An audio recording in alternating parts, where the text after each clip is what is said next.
मेरे माँ-बाप को मैंने हमेशा लड़ते झगड़ते हुए देखा। उनकी कभी भी आपस में नहीं बनी। एक तरफ मेरे पापा बहुत ही सख्त और बेरहम मिजाज के आदमी थे, तो दूसरी तरफ मेरी माँ एक तेज जुबान वाली औरत थी। यही वजह थी कि अक्सर बहुत ही छोटी-छोटी बातों पर जब भी लड़ाई शुरू होती, तो मम्मी हर एक बात के तीखे जवाब देकर एक ऐसा मैदान तैयार करती जहां पर वो खुद ही पिटती भी थी और फिर रो रो कर चिल्लाती और हाथ उठाकर पिताजी को बद्दुआएं देती। और साथ ही साथ वो कई बार मुझ पर अपनी नफरत का गुस्सा उतारते हुए मुझे भी बहुत ज्यादा मारा करती थी। ऐसे में मुझे कभी समझ में ही नहीं आता था कि आखिर मुझे किस बात पर मार पड़ रही है, मेरी आखिर गलती क्या है। मैं रोते हुए अक्सर ये सोचा करती थी, लेकिन मम्मी की तरह चिल्ला चिल्ला कर बोलने की मेरे अंदर हिम्मत नहीं होती थी, क्योंकि मैं ये देख चुकी थी कि चीखने चिल्लाने का अंजाम किस कदर बुरा होता है। मम्मी के होंठ मार खाने के बाद फट जाते थे और माथे पर भी एक बड़ा सा गूमड़ निकल आया था। शरीर भी कई जगह नीले नीले निशानों से भर जाता था और ये सब देखकर मैं बहुत ज्यादा घबरा जाती थी। कई बार पापा ने मारते मारते मम्मी से कहा कि ये सब तुम्हारी जुबान लड़ाने का नतीजा है। तो मेरे छोटे से दिमाग में ये बात बैठ गई थी कि अगर बहुत ज्यादा शिकायत की और रोना धोना मचाया गया तो फिर ऐसे ही मैं भी मार खाऊंगी, जैसे कि मम्मी पापा के हाथों मार खाती हैं।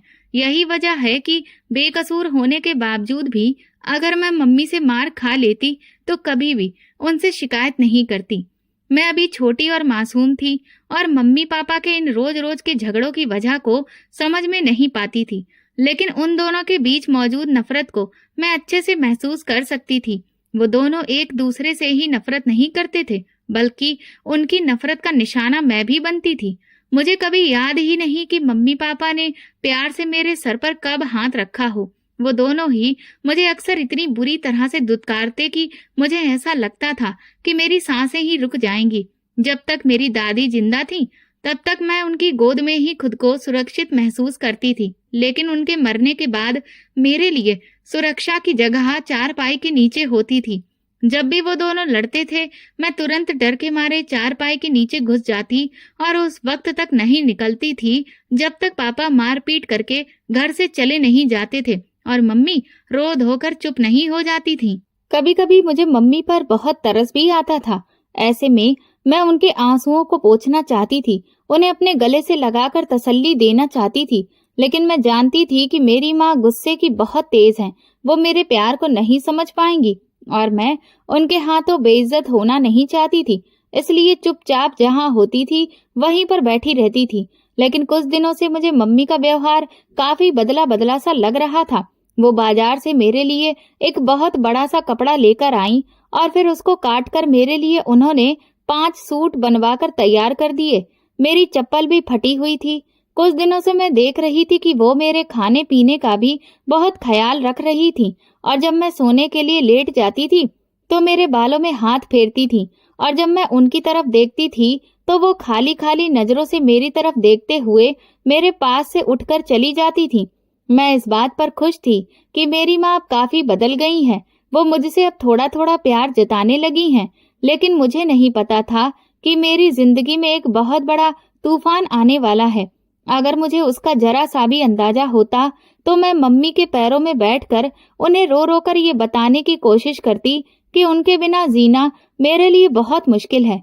सिर्फ अपनी ही माँ होती है जो औलाद जैसी भी हो उसे हर हाल में पाल लेती है, लेकिन कोई और आपकी औलाद को नहीं पाल सकता। मैं उन्हें ये सब बताना चाहती थी। अगर मुझे पता होता कि वो मुझे हमेशा के लिए छोड़ देने का फैसला करने जा रही हैं, बल्कि मुझे ही नहीं, वो तो इस घर से ही जाने का तय कर चुकी हैं, तो शायद मैं मिन्नत करके उन्हें कैसे भी रोक लेती।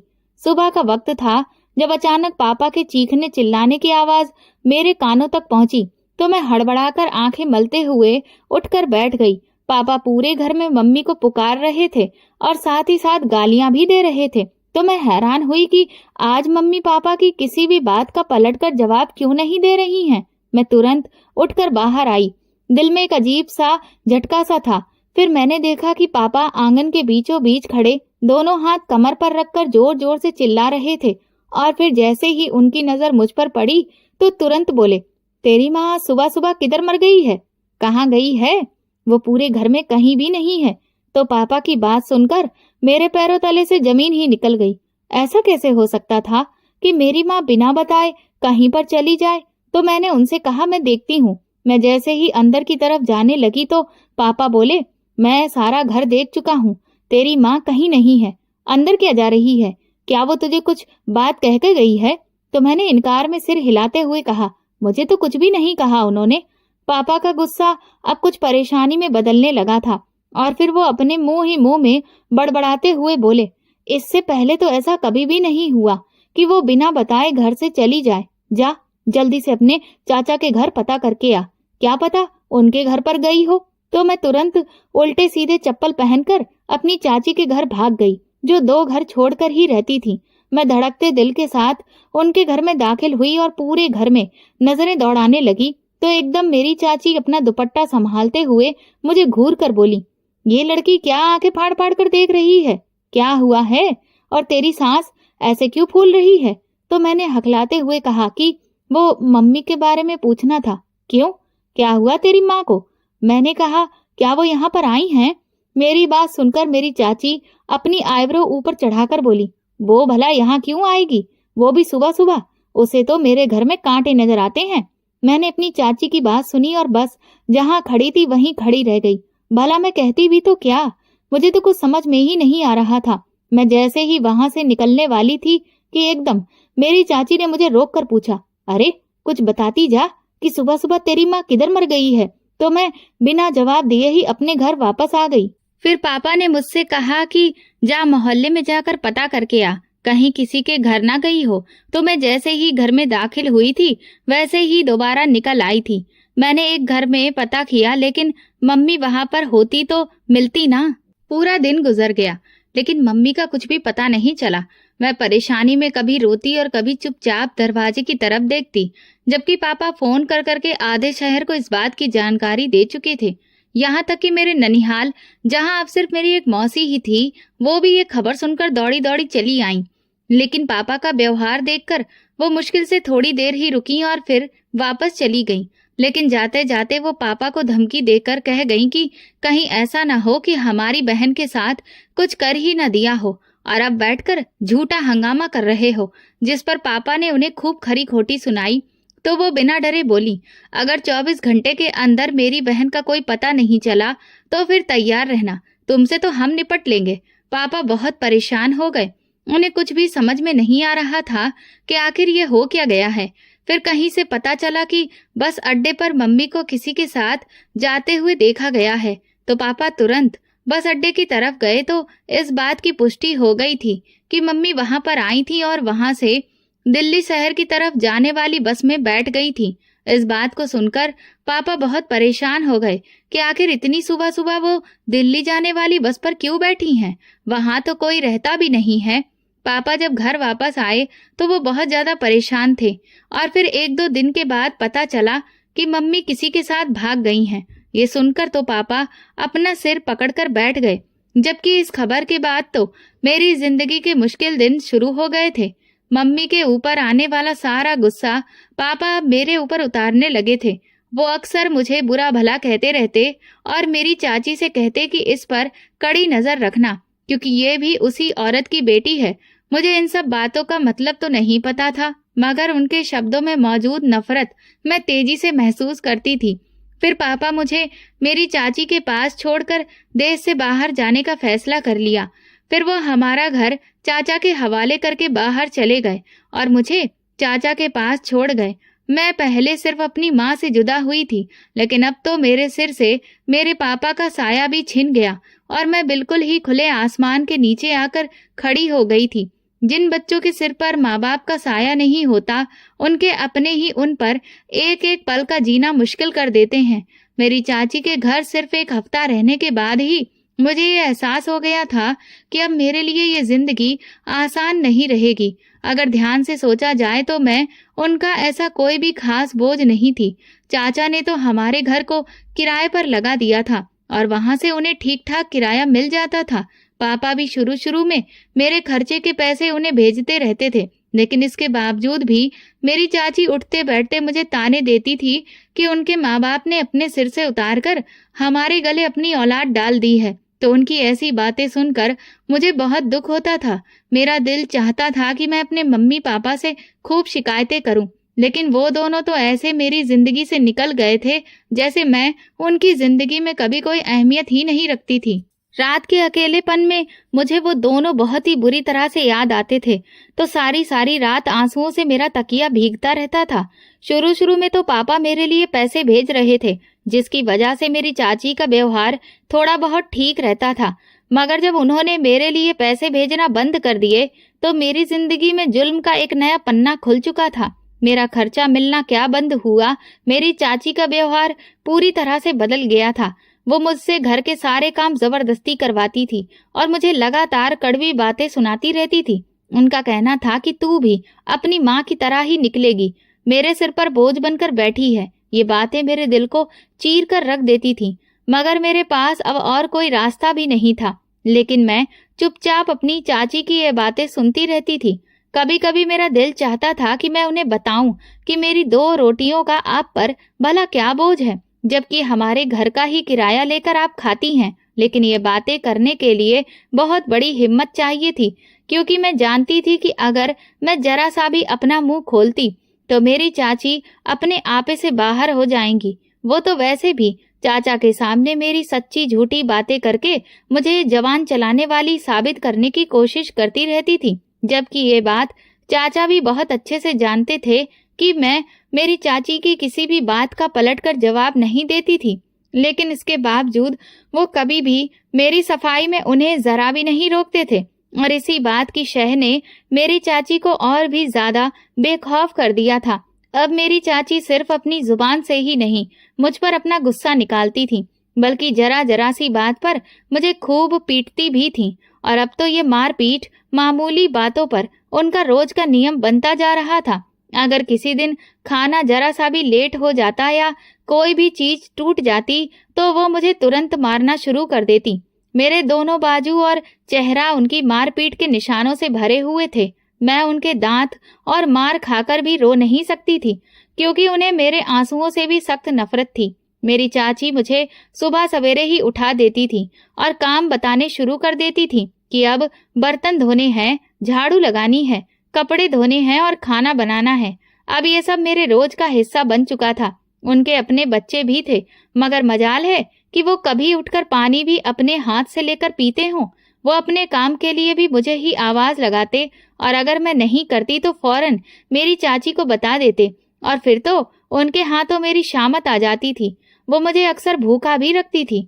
अगर कभी किसी काम में कोई कमी रह जाती या उनके बच्चों को अगर मैं किसी बात का जवाब दे देती तो वो मुझे खाना देने से इनकार कर देती थी। रात को जब सब लोग सो जाते तो मैं भूखे पेट हाथ पैर समेट कर बिस्तर पर लेट जाती और अपने माँ बाप को याद करती। उनसे बिछड़ना और मेरी चाची के जुल्म सितम ने मुझे तोड़कर रख दिया था।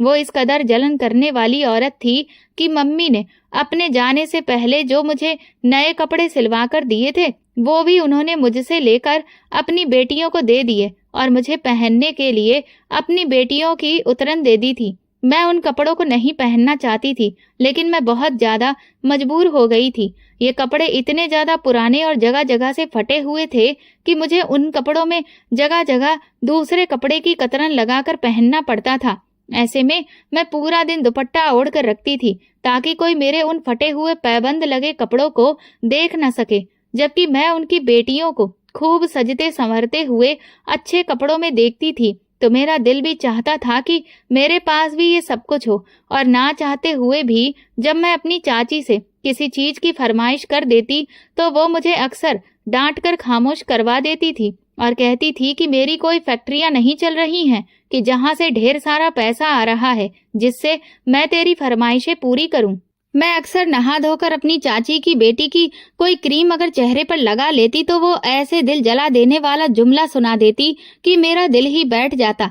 तुझे सजने संवरने का शौक है, तू भी अपनी माँ की तरह ही भगोड़ी निकलेगी। ये शब्द मेरे दिल में तीर की तरह चुभ जाते थे, मगर मेरे पास उन्हें जवाब देने के लिए कुछ भी नहीं होता था।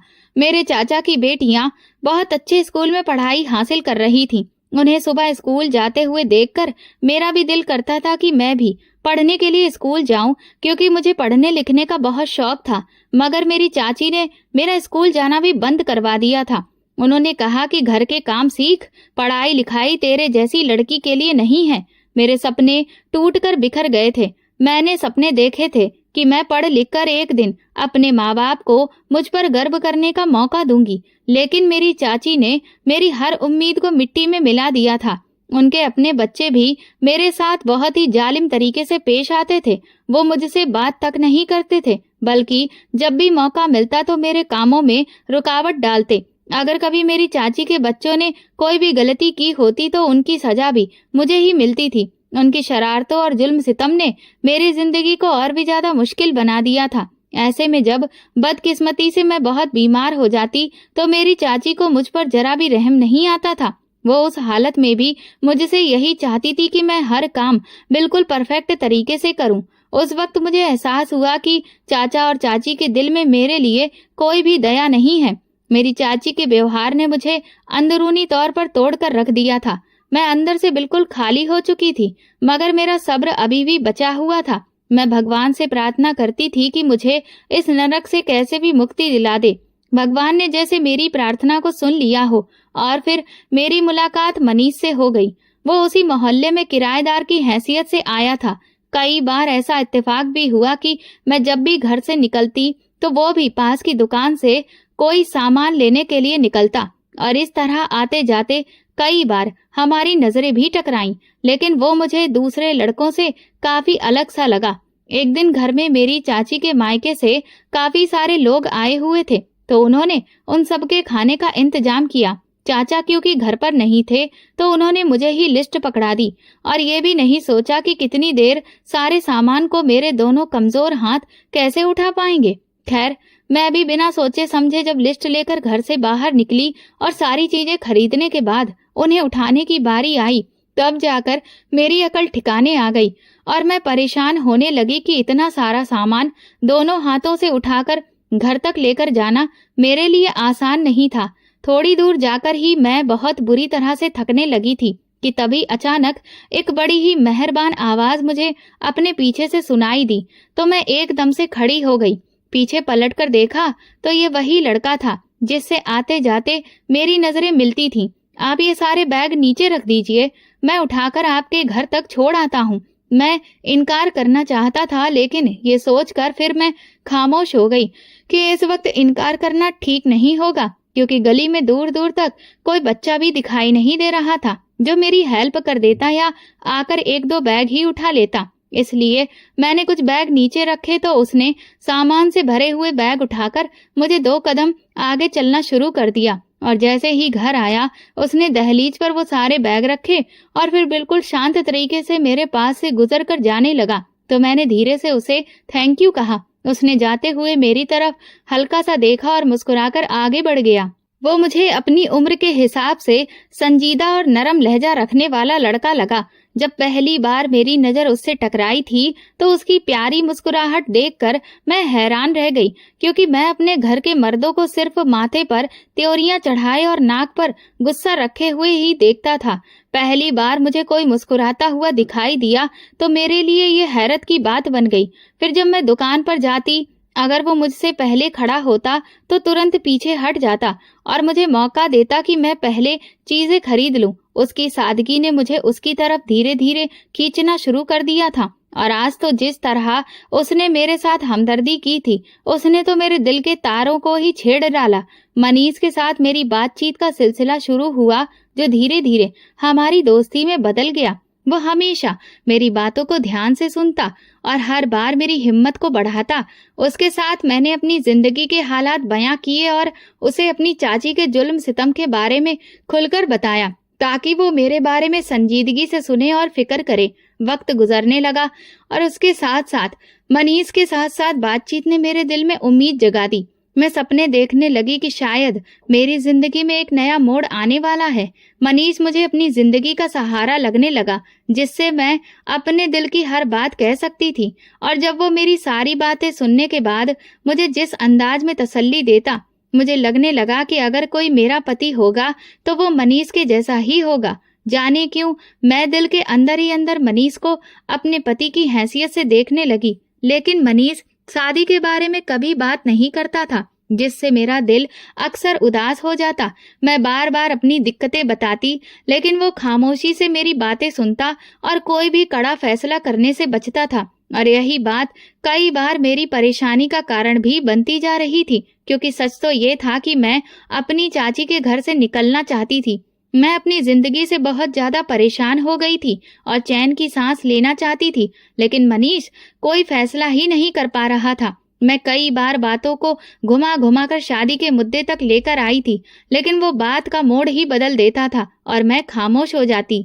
मगर जब एक उम्रदराज आदमी का रिश्ता मेरे लिए आया तो मैं चौंक गई। मैं बस ये देखना चाहती थी कि आखिर मेरी चाची मेरे मामले में इस मोड़ पर कोई इंसाफ करेंगी या हमेशा की तरह मेरी जिंदगी के इस फैसले को भी अपने जुल्म और फिर ज्यादती का निशाना बना डालेंगी, क्योंकि उन्होंने अपनी बेटियों के लिए तो उनकी उम्र के मुताबिक ही लड़के देखने शुरू किए थे और अच्छे घरों में रिश्ता भी किया। तो मुझे लगने लगा कि शायद मेरे लिए भी उनके दिल में कोई तो हमदर्दी बची होगी, मगर मेरी ये सोच बिल्कुल बेकार की निकली। जब मेरी चाची ने एक बूढ़े के साथ मेरा रिश्ता तय करने का फैसला किया, ये सुनते ही मेरे तन बदन में आग लग गई। मेरा दिल जोर जोर से धड़कने लगा और दिल चाहा कि मैं तुरंत उठकर मनीष के पास जाऊं और उसे झंझोड़ कर बताऊं कि आखिर वो चाहता क्या है। फिर दूसरी तरफ मेरा दिल भी डरने लगा कि क्या खबर वो मुझसे शादी करने से पूरी तरह से मना ही कर दे, या फिर वो ऐसा कुछ भी नहीं चाहता हो। पर अब तक हमारी जितनी भी मुलाकातें हो चुकी थी, इसमें वो कहीं ना कहीं तो शादी का कोई इशारा तो देता। लेकिन मैंने अपनी जिंदगी का जुआ खेलने के बारे में सोचा, क्योंकि मैं मनीष को चाहती भी थी और उसे खोना मेरे लिए आसान नहीं था। मैंने तय कर लिया था कि अगर वो मना भी कर देगा तो भी मैं कभी इस बुजुर्ग से शादी नहीं करूंगी, चाहे फिर मुझे घर ही क्यों ना छोड़ना पड़े। इसलिए मैं सबसे नजर बचाकर घर से निकली, ताकि मनीष को बता सकूं कि मेरे बारे में मेरी चाची ने क्या फैसला कर डाला है। एक सस्ते से होटल में मनीष मुझे फिर लेकर गया तो मैंने उसे साफ साफ बात करने की ठान ली और उससे कहा कि अगर वो मुझसे प्यार करता है तो उसे मेरे साथ शादी करनी होगी। मैंने उसे साफ शब्दों में कह दिया कि वो मेरे साथ शादी करे, वरना मैं खुद को इस मुसीबत से निकालने के लिए कुछ भी करने को तैयार हूँ। वो काफी देर सोच में डूबा रहा और इस दौरान मेरे दिल में बेचैनी बढ़ती गई। मैं भगवान से प्रार्थना करने लगी कि मनीष कहीं मुझसे शादी से मना ही ना कर दे। लेकिन कुछ देर सोचने के बाद उसने मेरी तरफ ध्यान से देखा और फिर कहा कि मेरे आगे पीछे कोई भी नहीं है जो तुम्हारा रिश्ता मांगने के लिए आए, और जो हालात तुम बता रही हो कि तुम्हारा रिश्ता इस तरह से तुम्हारी चाची ने कर दिया है, तो ऐसे में अगर मेरा रिश्ता तुम्हारे घर जाता भी तो वो जरूर पूछताछ करेंगी, और जब उन्हें पता चलेगा कि हम दोनों एक दूसरे को पसंद करते हैं तो शायद वो जानबूझकर तुम्हारा और मेरा रिश्ता होने ही नहीं देंगी। तो ऐसे में अगर वो इनकार कर देती हैं तो फिर तुम क्या करोगी? मनीष का ये सवाल बड़ा ही अजीब सा था। काफी देर तो मुझे समझ ही नहीं आया कि मैं इसका क्या जवाब दूं। मैंने मनीष से कहा कि मैं किसी भी हाल में उस बुजुर्ग से शादी नहीं करूंगी, ये बात तो तय है। बाकी अगर तुम्हें मुझसे शादी करनी है तो मैं घर छोड़ने के लिए भी तैयार हूँ। मेरी बात सुनकर मनीष के चेहरे पर एक अजीब सा भाव आया। उसने मेरी बात से इत्तेफाक रखते हुए कहा कि ठीक है, हम दोनों भागकर शादी ही कर सकते हैं, क्योंकि इसके अलावा और कोई भी रास्ता नहीं है। अगर तुम गंभीर हो तो फिर मैं कुछ ना कुछ बंदोबस्त करता हूँ, ताकि हम दोनों यहाँ से जल्दी भागकर किसी और शहर में अपनी नई जिंदगी शुरू करें। तो मैंने उसके फैसले पर खुशी से सिर हिलाया और फिर खामोशी से घर आ गई। मनीष से मिलकर सारी बात तय करने के बाद मेरे दिल में एक अजीब सा सुकून आ गया था। मैंने धीरे धीरे अपना जरूरी सामान इकट्ठा करना शुरू कर दिया, क्योंकि मनीष ने मंगलवार का दिन बता दिया था कि उसी दिन हमें यहाँ से निकलना है, इसलिए वक्त कम था। मैंने चुपके चुपके तैयारी शुरू कर दी, लेकिन मेरे पास था ही क्या सिवाय कुछ कपड़ों के। मैंने एक बैग में 2-3 जोड़े रख लिए और मंगलवार का बेचैनी से इंतजार करने लगी। और जैसे ही मंगल की रात शुरू हुई तो मैंने तय किए हुए वक्त पर घर से निकली। मनीष के साथ मुलाकात के ठिकाने पर पहुंचकर मुझे ऐसा लगा जैसे मेरे दुखों का बोझ हल्का हो गया है। हमने जल्दी से वहां से निकलने का फैसला किया और वहां से एक ऑटो रिक्शा पकड़कर सीधा रेलवे स्टेशन की तरफ चल पड़े। अगली सुबह हम दोनों एक नए शहर में पहुंचे और वहां जाकर मैंने चैन की सांस ली। हमने तुरंत शादी कर ली। मैं बहुत खुश थी कि मेरा सपना पूरा हो गया। अब मेरी जिंदगी में सिर्फ खुशियां ही खुशियां होंगी। लेकिन कुछ दिनों के बाद मनीष का व्यवहार बदलने शुरू हो गया। वो अक्सर मुझसे बदतमीजी करता और मुझे शक की नजरों से देखता। मैं इस बदलाव पर बहुत हैरान थी, लेकिन मैंने सोचा कि शायद ये वक्त की बात है। मगर दिन ब दिन उसका व्यवहार और ज्यादा बिगड़ गया। धीरे धीरे मुझे पता चला कि मनीष जो दिखाई देता है, दरअसल वो है नहीं, बल्कि वो तो बाकी के पतियों के जैसा ही था। लेकिन अभी भी मेरा दिमाग इस धोखे को हजम ही नहीं कर पा रहा था। मैं अपने आप को तसल्ली देती रहती थी कि जो कुछ भी मैं महसूस कर रही हूँ वो गलत है। मनीष ऐसा बिल्कुल नहीं है, लेकिन होनी को कौन टाल सकता है। मैं उसकी जिंदगी में आने वाली कोई पहली लड़की नहीं थी। मुझसे पहले भी उसने कई लड़कियों को अपने फायदे के लिए इस्तेमाल किया और अब वो मुझे अपने दोस्तों के पास भेजने की बातें करने लगा, जिससे मेरा दिल कांप गया। मुझे अब मनीष की हकीकत समझ में आने लगी थी, लेकिन उसे जैसे ही ये बात पता चली कि मैं प्रेग्नेंट हूँ, तो वो खामोश हो गया। उसने मुझे कई बार इस बच्चे को गिराने के लिए कहा, लेकिन मैं नहीं मानी और रोने लगी। तो उसने मुझे दोबारा ऐसा कुछ नहीं कहा। मैं दिल ही दिल में अपनी शादीशुदा जिंदगी के लिए भगवान से प्रार्थना करने लगी कि आने वाले बच्चे की खातिर वो मनीष का दिल बदल दे और जो बातें और हरकतें वो कर रहा है वो उन्हें छोड़ दे। तकरीबन 9 महीने का समय अच्छी तरीके से गुजर गया और इस दौरान मनीष ने कभी कोई गलत बात या हरकत नहीं की जिससे मेरे दिल को ठेस पहुंचे। शादी का पहला साल अजीब से डर और उलझन में गुजर रहा था। जब भगवान ने मुझे एक प्यारी सी बेटी दी तो मुझे लगा कि मेरे सारे दुखों का अंत हो गया है और शायद अब सब ठीक हो जाएगा। लेकिन एक दिन जब मैं फ्रेश होकर फ्री हुई तो मैंने बैठक में मनीष को अपने दोस्तों से बातें करते हुए सुन लिया। वो कह रहा था कि मैं आज रात इसे लेकर अड्डे पर आ जाऊंगा और फिर एक रात का भाव बताओ, ऐसा कहने लगा। तो ये सुनकर मैं बहुत घबरा गई।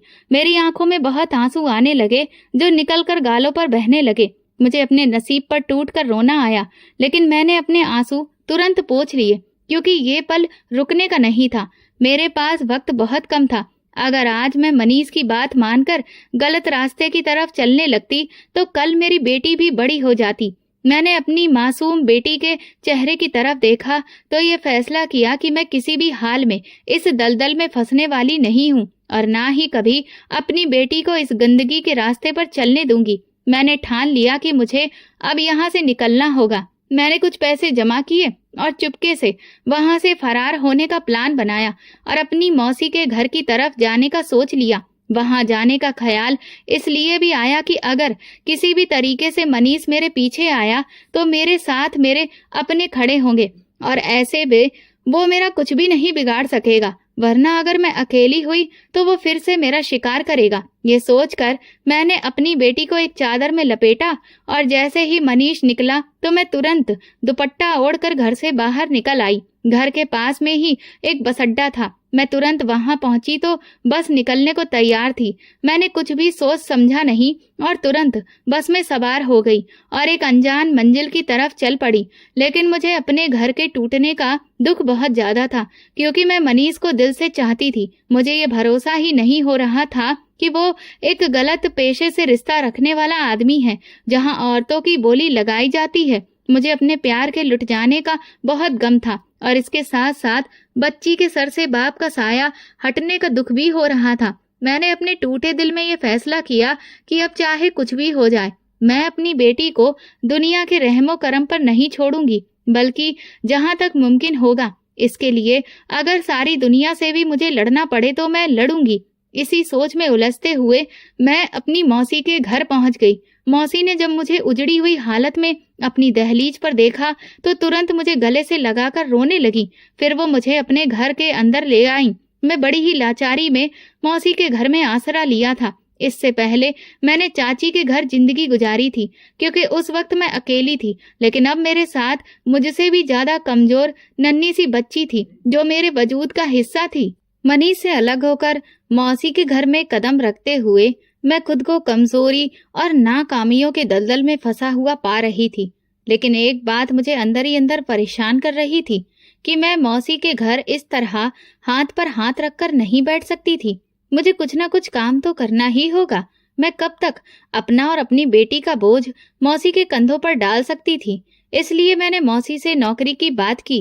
इस शहर में जगह जगह छोटे मोटे घरेलू स्तर पर कारीगरी का काम किया जाता था, लिहाजा मुझे जल्दी ही एक कारखाने में काम मिल गया जहाँ पर फुटबॉल की सिलाई की जाती थी। मेरे लिए ये काम मुश्किल नहीं था और सैलरी भी अच्छी थी, तो मैंने भगवान को धन्यवाद कहा। पैसों की मुश्किल तो हल हुई और अपने ऊपर खर्च करने के बाद कुछ पैसे मैं मौसी को भी दे देती थी ताकि उनका हाथ भी बटा सकूं। मैं अपनी मासूम बेटी को मौसी के घर पर ही छोड़कर जाती, लेकिन कुछ दिनों से मैं अजीब उलझन का शिकार थी और इसकी बुनियाद की वजह मेरे मौसा जी थे। मौसी की गैर मौजूदगी में मेरे मौसा का अंदाज मेरे साथ कुछ अलग सा हो जाता। वो उस पल मुझे मौसी के जैसे रिश्ते में नहीं लगते थे। शुरू में मुझे ये सब बहुत अजीब लगा, मगर फिर जब मैंने उनकी हरकतों पर ध्यान दिया तो मुझे एक खतरा महसूस होने लगा। वो दबे पांव कभी कभार मेरे बहुत ज्यादा करीब आ जाते तो मैं चौंक कर पीछे हट जाती, लेकिन उनकी नजरों में साफ साफ वो गलत नियत होती थी। ऐसा लगता जैसे उनकी नजरें मेरे शरीर के आर पार हो रही हों। एक दिन मौसा मेरे कमरे में आकर बिल्कुल मेरे बिस्तर पर बैठ गए। मैं उठने लगी तो बड़े ही प्यार भरे लहजे में बोले, क्यों जा रही हो? बैठो, बातें करते हैं। मौसी उस वक्त घर पर नहीं थी। मैंने बड़ी मुश्किल से अपनी बेटी को सुलाया था। मुझे मौसा का इस तरह से अपने कमरे में आना बिल्कुल भी ठीक नहीं लगा। मैं उन्हें कुछ कह नहीं सकती थी, मगर मैं अपने चेहरे के भाव से उन्हें ये समझाने की कोशिश कर रही थी कि उनका ये तरीका बहुत गलत है। मगर वो बड़े ही ढीठ किस्म के इंसान साबित हुए। मौसी के सामने वो ऐसा व्यवहार नहीं करते थे। वो उनके सामने मुझसे दूर दूर रहते थे, बात भी नहीं करते थे, लेकिन उनकी गैर मौजूदगी में पता नहीं उनके पास इतनी बातें कहाँ से आ जाती थी कि मुझे अब उलझन होने लगी।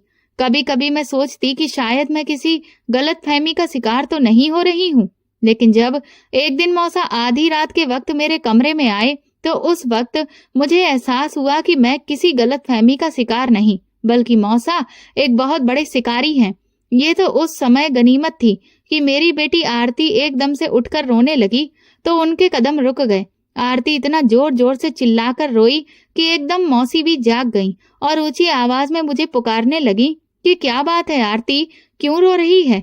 ठहरो, मैं आती हूँ। मौसा ने जब ये देखा कि मौसी आने वाली हैं तो वो दुम दबाकर भाग गए, लेकिन अब मैं आरती को अपने सीने से लगाए खुद भी रोने लगी। दिल चाहा कि मौसी को सब कुछ बता दूं, लेकिन इस तरह से तो उनका बसा बसाया घर खराब होने का डर था और मैं ऐसा बिल्कुल नहीं चाहती थी।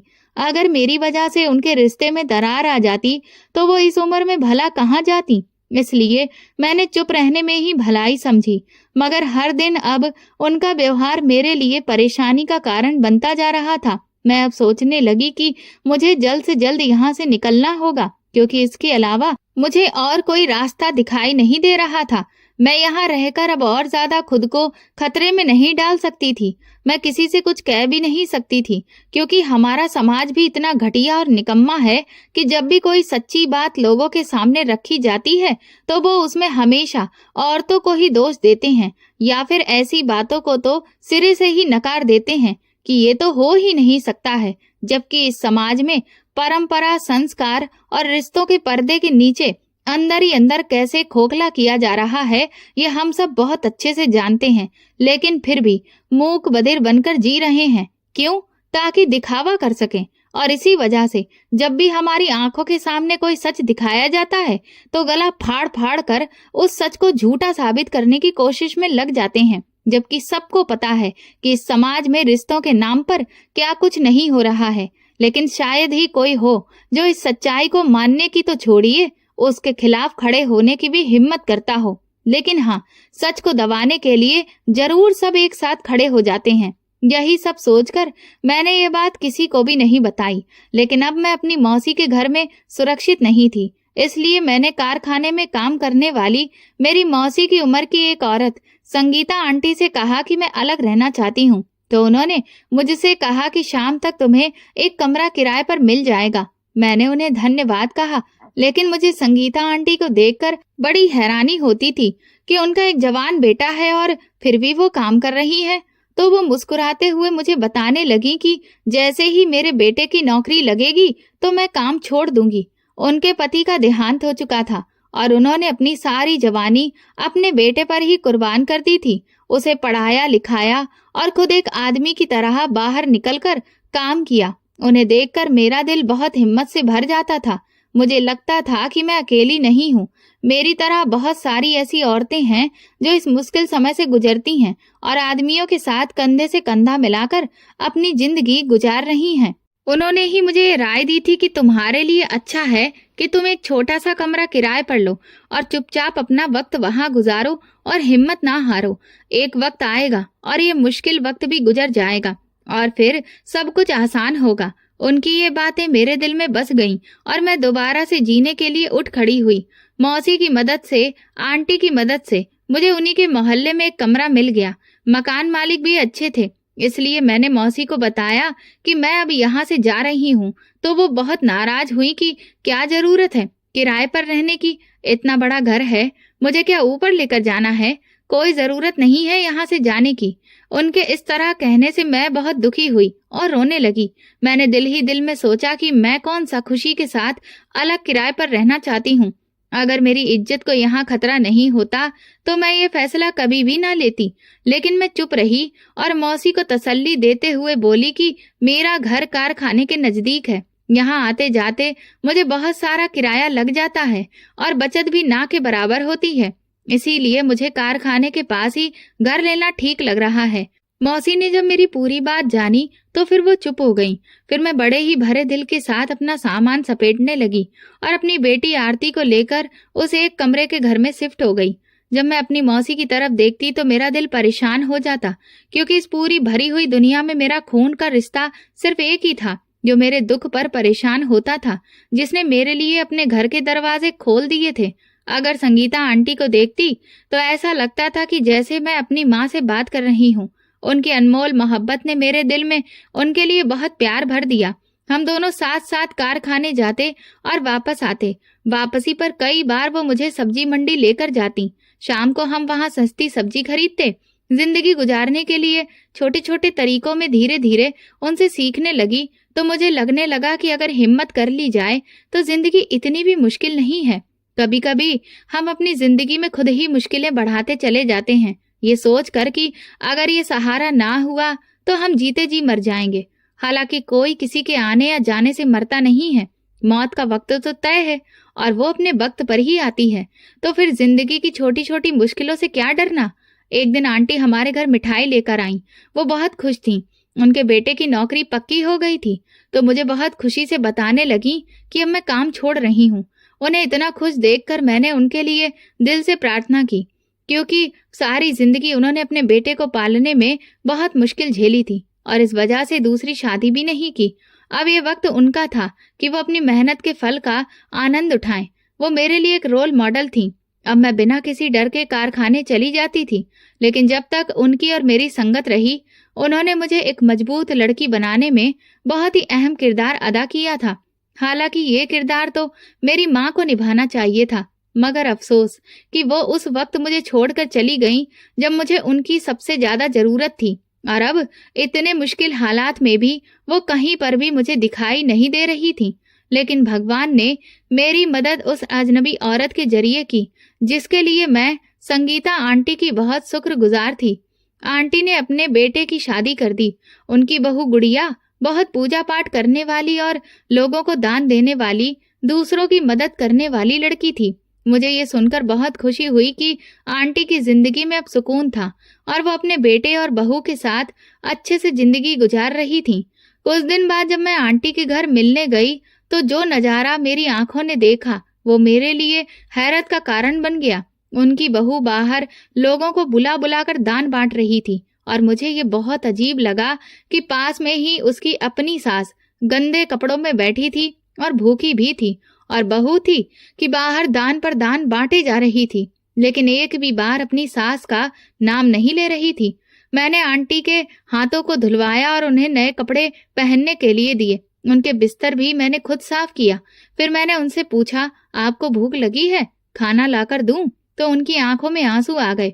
वो धीरे से बोली, बेटी मेरी हालत बहुत खराब है, मेरी बहू बहुत जालिम है, वो मेरी बिल्कुल भी परवाह नहीं करती, वो तो बस लोगों को दान देने में मगन रहती है। जिससे उसकी नाम बड़ी होती रहे और मेरा कोई ख्याल नहीं रखती। ये सुनकर मेरा दिल टूट गया। हालांकि जिंदगी भर की कुर्बानियों का ये बदला उन्हें मिला था, जिसके लिए वो अपनी पूरी जिंदगी खपा चुकी थी। वही बेटा और बहू अब उनकी हालत पर ध्यान देने की बजाय अपनी जिंदगी एंजॉय कर रहे थे। मुझे बहुत अफसोस हुआ। आंटी ने अपनी जिंदगी अपने बेटे की परवरिश में गुजार दी और आज जब वो बुजुर्ग और बीमार हो गई हैं, तो उनका बेटा उनके साथ नहीं था और बहू भी उनकी देखभाल करने की जगह अपने काम में व्यस्त थी।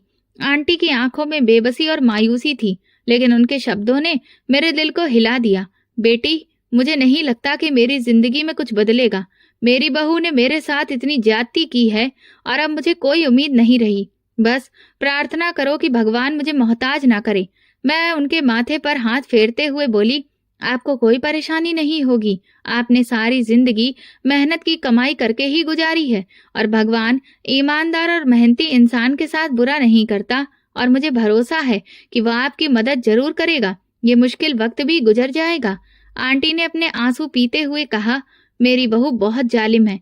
ये सिर्फ अच्छाई का दिखावा करती है, लेकिन तुम देख लेना, जब मैं मर जाऊंगी तो इसका अंजाम तुम खुद देखना कि कितना बुरा होगा। ये सुनते ही मेरा दिल कांप गया। कुछ दिनों के बाद आंटी का देहांत हो गया। उसी दिन मुझे एहसास हुआ कि जैसे मेरी अपनी सगी माँ मुझे छोड़कर चली गई। मैं बहुत रोई। उनकी बहू ने उनके मरने पर लोगों को खूब दान दिया। मोहल्ले में उनकी बहू की अच्छाइयों के बहुत चर्चे हो रहे थे। उसने अपनी सास के मरने पर शांति पाठ कराया और गरीब बच्चों को खाना भी खिलाया। वो एक बहुत ही अच्छी बहू के तौर पर सब तरफ मशहूर हो गई थी। लेकिन जाने क्यों आंटी के साथ उसने जो जुल्म किया था, वो जब भी मुझे याद आता तो मेरा दिल चाहता कि मैं मोहल्ले की एक एक औरत को पकड़कर उसके असली चेहरे के बारे में बताऊं कि आंटी जैसी अच्छी औरत किस तरह उसके हाथों रो रो कर इस दुनिया से गई हैं।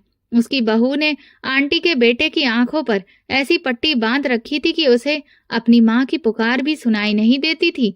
सच कहा है, औरत अगर मक्कारी करने पर उतर आए तो अच्छे भले आदमी के दिमाग को भी बंद कर देती है।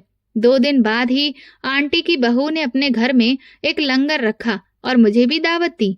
मैं नहीं जाना चाहती थी, लेकिन फिर भी चली गई, क्योंकि उस घर में मेरी बहुत सी यादें बसी थीं। लेकिन जैसे ही हम सब मोहल्ले वाले एक जगह पर दाखिल हुए और वहां बैठे थे कि थोड़ी देर बाद अचानक उनकी बहू जोर जोर से चिल्लाने लगी, वो देखो, मेरी सास आ गई, ये मुझे ले जाएगी, ये मुझे ले जाएगी। तो उसकी बातें सुनकर हम सभी बहुत ज्यादा डर गए कि ये क्या बातें कर रही है। वो कभी एक औरत को पकड़ती तो कभी दूसरी औरत को पकड़ती। भगवान के लिए मुझे बचा लो, मेरी सास मुझे अपने साथ ले जाएगी, मैंने उनके साथ बहुत जुल्म किया है। ये सुनते ही वहां बैठी सारी औरतें उसे तसल्ली देने लगीं।